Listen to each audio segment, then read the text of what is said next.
మీరు తీసుకునే అదే మందులు, అదే నాణ్యమైన మందులు, కానీ సగం ధరకే.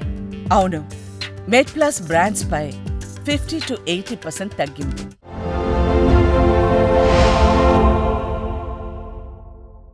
ఈ మధ్య అంటే సెడెంటరీ లైఫ్ స్టైల్ ఎక్కువైపోతుంది. దీంతో పాటు ఎవరిని అడిగినా కానీ 150% మంది నాకు బ్యాక్ పెయిన్ ఉందంటారు. సో సాధారణంగా ఈ బ్యాక్ పెయిన్ రావడానికి గల కారణం ఏంటి? అంటే మీ దగ్గరికి ఎటువంటి కేసులు ఎక్కువ వస్తున్నాయి? బ్యాక్ పెయిన్ అనేది కామనెస్ట్ థింగ్ సార్. ఎట్లా అంటే ఎవరి ఇంట్లో అందరికి ఉండాల్సింది. స్టడీ ప్రకారం 99% ఆఫ్ ఇండివిజువల్స్ వాళ్ళ లైఫ్ టైంలో ఏదో ఒక టైంలో బ్యాక్ పెయిన్ వచ్చి ఉంటుంది. హార్ట్ ఫ్యామిలీలో ఈయనకి హార్ట్ స్ట్రోక్ వచ్చింది, ఆయనకు షుగర్ ఉంది, ఆయనకు బీపీ ఉందని ఎవరో ఒకటి మిస్ అయి ఉంటుంది. కానీ బ్యాక్ పెయిన్ అయితే ఎవరు మిస్ చేయదు, డెఫినెట్లీ వచ్చే ఉంటుంది. అదే ఒక టైంలో లైఫ్ టైంలో ఒకసారి వచ్చే ఉంటుంది. So back pain 80% or mechanical. Mechanical అంటే ఆ రోజు ఏమైనా స్ట్రెస్ఫుల్ వర్క్ చేశారేమో, రెస్ట్ తీసుకోలేదేమో, ఇంట్లో ఫంక్షన్ అయిందేమో, మజిల్ ఎక్కువ స్ట్రెయిన్ అయింది, లేదా సడన్గా వెయిట్ లాస్ అవ్వాలని పోయి జిమ్లో రోజు 4 గంటలు చేస్తున్నారేమో, స్విమ్మింగ్ ఎక్కువ చేస్తున్నారేమో, మజిల్ స్ట్రెయిన్ అయ్యి దానివల్ల అవుతుంది. సో మీరు బ్యాక్ పెయిన్ ఉన్నప్పుడు భయపడాల్సిన టైం ఎప్పుడంటే, నా వల్ల కావట్లేదు, నాకు చచ్చిపోయేంత నొప్పి ఉంది, అన్బేరబుల్ పెయిన్, కాలు గుంజుతుంది, రేడియేటింగ్ కాలు అంతా గుంజుతుంది, బ్యాక్ ఒకటే కాదు సార్, కాలు కూడా దిగిపోయింది సార్, మస్తు నొప్పులు వేస్తుంది, దే కమ్. అండ్ యూరిన్ ఆగట్లేదు. యూరిన్ మామూలుగా ఇప్పుడు మన మధ్యలో ఉన్నాము, వస్తుంది, ఆపుకోవచ్చు. వాళ్ళకి ఎట్లా అంటే ఒక్క నిమిషం ఆగు, నేను పోతానని ఉరకాల్సింది, లేదా ఎక్కడ బట్టలో పడిపోతానని టెన్షన్. మోషన్ ఆగట్లేదు. ఇంకోటి కొద్ది దూరం నడవగానే కాళ్ళు గుంజేస్తున్నాయి, ఆపుకోలేకంత అయిపోతుంది, మళ్ళీ నడవాలి, లేదా కూర్చోవాలి, లేదా నిలబడాలి, ఫ్రీ అవుతుంది, అప్పుడు వెళ్ళాలి. సో ఇవేమైనా ఉన్నాయా? These are the 4 factors: unbearable pain, radiating pain, urinary urgency, bowel incontinence. These ఉంటే, ఈ 4 ఏదైనా ఉంటే, ఇంకోటి వీక్నెస్, అంటే చెప్పు జారిపోతుంది సార్, నేను నిలబడి ప్యాంట్ వేసుకోలేకపోతున్నాను, కూర్చొనే వేసుకోవాల్సి వస్తుంది, ఆ మాత్రం ఉంగినా నా వల్ల అవ్వట్లేదు. సో ఈ 5 ఏదైనా ఉంటే you have to come. Okay, లేదు ఊరికనే పెయిన్ ఉందంటే you can always try. Okay sir, అంటే ఇప్పుడు సాధారణంగా ఎటువంటి జాగ్రత్తలు తీసుకోవాలని మీరు సూచిస్తారు? ఎందుకంటే ఇప్పుడు సాఫ్ట్వేర్ కావచ్చు, మిగతా ఏ జాబ్ అయినా most of the jobs are sedentary ఉంది. So as a neuro surgeon, so ఎటువంటి చేస్తే preventive measures? What I say is lifestyle change. Okay, which is more important than whatever way you do. ఎర్నింగ్కి అందరూ ఒక పని చేస్తారు, ఒక doctor, ఒకరు ఇంజనీరు, ఒకరు యాంకరు, ఒకరు actor, it's all for to eat something. ఇక కూడా అంతే, హెల్దీగా ఉండడం is an option to be taken by them. మనకి అది విత్ టైం మనం మర్చిపోయాం. ఇప్పుడు ఇంట్లో నువ్వులు ఉండే చేసేవాళ్ళు ఇప్పుడు ఎందరో ఇంట్లో చేస్తున్నారు.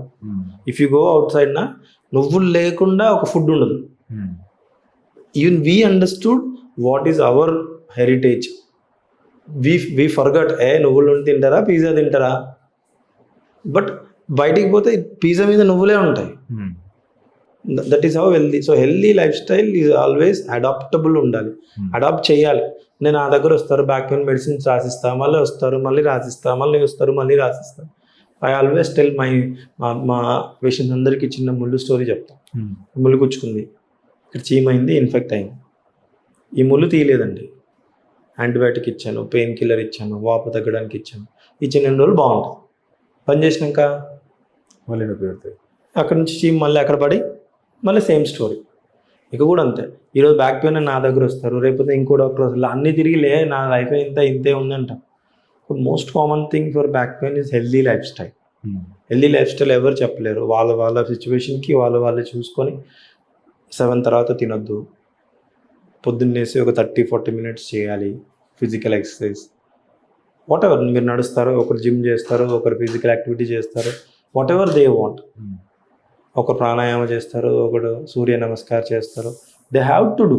అది లేనప్పుడు మీరు 30 to 50 మీరు హెల్త్ ఎంత బాగా కాపాడుకుంటారో 50 to 70 అంత హ్యాపీగా ఉంటారు. 30 to 50 ఫైనాన్సెస్ వెనకాల 30 to 50 ఆబ్వియస్లీ హెల్ప్ చేయాలి కదా, బట్ ఆ హెల్త్ ఇంపార్టెన్స్ పక్కన పెట్టేస్తారు. 30 to 50 సంపాదించిందంటే 50 to 70లో పెట్టాల్సింది if you don't take care of your health. So these thing, life style changes, excessive food, basic exercise, ఇవన్నీ ఉంటే ఆటోమేటిక్గా అది బాగానే ఉంటుంది. ఓకే, అరే రోజు కిలోలు మోస్తారు కదా రైల్వేస్లో వాళ్ళు, పోర్టర్స్, వాళ్ళు హ్యాపీగా ఉంటారు. అవును. Because they are stiff, they eat well, they sit well. సరే, ఇంకోటి సార్, అంటే బ్యాక్ పెయిన్ విషయానికి వస్తే అంటే కొన్ని అపోహలు కూడా ఉన్నాయి. అంటే సాధారణంగా మహిళలు ముఖ్యంగా వాళ్ళకు 2 ఆపరేషన్లు అయిన తర్వాత నేను ఇట్లా మత్తు ఇంజెక్షన్ వేసుకున్నాను, దానివల్ల నడుము నొప్పి వచ్చింది అని వాళ్ళు అంటారు. ఇందులో ఏమైనా వాస్తవం ఉందా? నా దగ్గర కూడా మోస్ట్ కామన్ సార్. ఆ సూది ఇచ్చారు సార్, ఆ సూది ఇచ్చినప్పటి నుంచి దే కంప్లైంట్. అక్కడ యాక్చువల్లీ మోర్ దాన్ సూది, మేమైతే మరి వెన్నుపూసకి పెద్ద కట్ చేసి అది గుంజేసి రాడ్లు వేసేసి చేస్తే మరి వాళ్ళు ఎందుకు రావట్లేదు? అక్కడ ఏమైపోయిందంటే ఆ సూది ఎందుకు ఇస్తారు? Delivery time. డెలివరీ అంటే మదర్కి ఇంకో లైఫ్ అనమాట. ఇండైరెక్ట్గా వాళ్ళ బాడీలో ప్రతి మజిల్, బోన్ చేంజ్ అయిపోతే, బ్లడ్, ఎవ్రీథింగ్ చేంజెస్. ఆ ఫ్లెష్ ఇంకో ఫ్లెష్లోంచి వచ్చినట్టే. అది మెయిన్ దాన్ దిస్ ఒక చిన్న సూది. అదే కానీ దే పాయింట్ దేర్ ఉంది. Once they have a kid, ఇక వాళ్ళు హస్బెండ్ వద్దు, ఫ్యామిలీ వద్దు, మొత్తం కిడ్ మీదనే కాన్సన్ట్రేషన్. వాళ్ళు కూడా వద్దు. 40 to 55 మధ్యలో ఉన్న ఫీమేల్స్కి చెప్పాలంటే చాలా కష్టం. నేనేం చెప్తాను, యాక్చువల్లీ వెన్నుపూసలో పెద్దగా అరగలేదు, రెస్ట్ తీసుకోవాలి, మందులు వాడాలి. రెస్ట్ ఏడా దొరుకుతుంది సార్? మా ఆయన ఉద్యోగం పోవాలి, మా పిల్లలు స్కూల్కి పోవాలి, చదువుకోవాలి, మళ్ళీ ఇల్లు నేను టైం చూసుకోవాలి, మళ్ళీ నేను పడుకొని వచ్చేసేటప్పుడు మళ్ళీ వస్తూనే ఉంటారు, మళ్ళీ పనులు ఉంటూనే ఉంటాయి.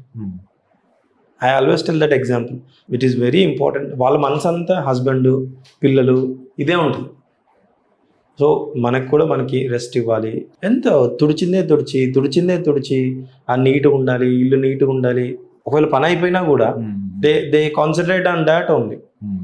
అందుకే అబ్బాయిలు ట్రీట్ చేయడం ఈజీ. ఇంటికి పోయి రూల్ డాక్టర్ వద్దన్నాడు, పని చేద్దాడు, పడుకుంటారు. అమ్మాయిలకు ఆప్షన్ ఉండదు కదా. సో వాళ్ళకి ఇంకా కాల్షియం డిఫిషియన్సీతో ఇంకా ఎముకలు అరగడం ఇంకేమైనా సమస్య? ఎందుకంటే తొందరగా హార్మోన్ అయిపోతుంది, మెనోపాజ్ వచ్చేస్తుంది కదా. సో వీళ్ళు ఫుడ్ సరి తినరు. ఎప్పుడో 11కి ఫుడ్ తింటారు, 3కి లంచ్ చేస్తారు. తింటే నైట్ తింటారు, లేకపోతే లేదు. Nutritional deficiency. ఇంకోటి మెనోపాజ్ తొందరగా వచ్చేస్తుంది.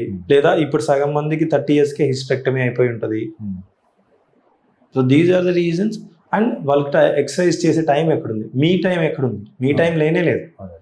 సరే, ఇంత బిఫోర్ నేను స్టాప్ చేసిన మిమ్మల్ని, అంటే స్టేట్మెంట్ మీది రాలేదు. అంటే ఏది సిజేరియన్ టైంలో మనం వేసే మత్తు సూది వల్ల నిజంగానే బ్యాక్ పెయిన్ అని చెప్పేసి అంటుంటారు కదా, అందులో నిజం ఉందా? లేదు సార్, ఒక్క సూది వల్ల కాదు, బాడీలో చాలా చేంజెస్ వస్తాయి.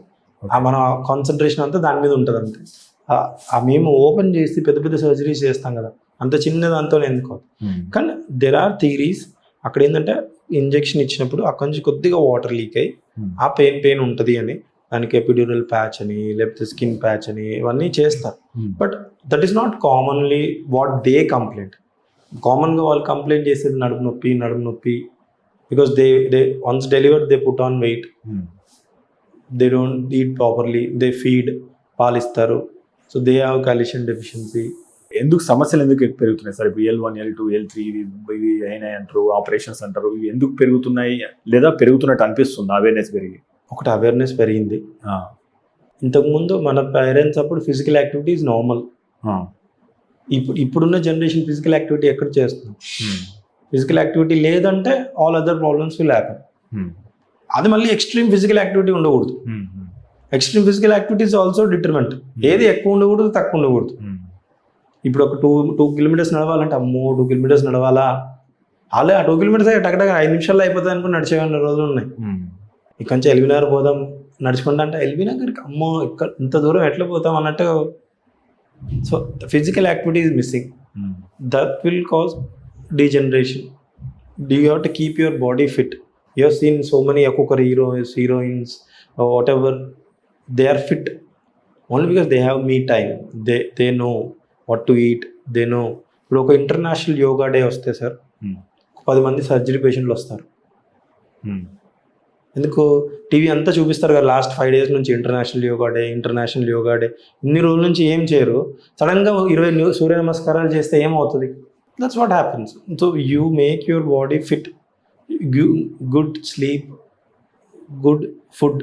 This is very important for not only back health, for your mental health, for your cardiac health.